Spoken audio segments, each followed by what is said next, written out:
Antonio Teague drives the best kind of car there is, the kind that's paid for. He is ecstatic. You know, you got more money in your pocket from not making a payment. So, you know, it's a wonderful feeling. Even better, it's reliable.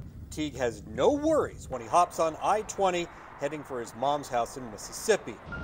But his last trip, right before Christmas, was a disaster. He pulled into a Pilot truck stop near Leeds, Alabama.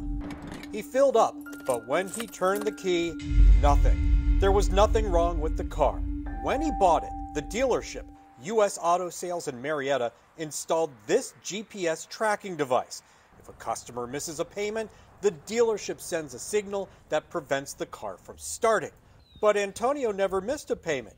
He paid off the car 2 years ago. Antonio financed the car right here at the dealership. And it's one thing if he agreed to have that tracking device put on the car, but after he paid the car off, isn't it their responsibility to remove it? The answer is no, because in Georgia, there are no regulations for start-interrupt devices.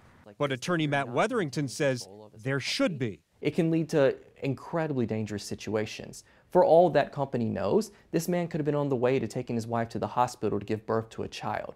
He could have been responding to an emergency situation. This is something that there needs to be guardrails on.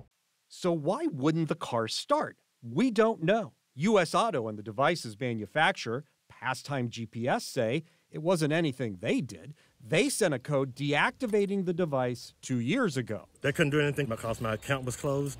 Antonio says he begged U.S. Auto for help and got nowhere. Now stranded, he checked into a Days Inn. The next day, he convinced a reluctant mechanic to take the thing off. What we do know is that when the device was removed, the car started, and Antonio made it home just in time for Christmas. What he never got was an explanation and reimbursement, $434 for the hotel, the tow truck, and the mechanic. So who got him his money? We did.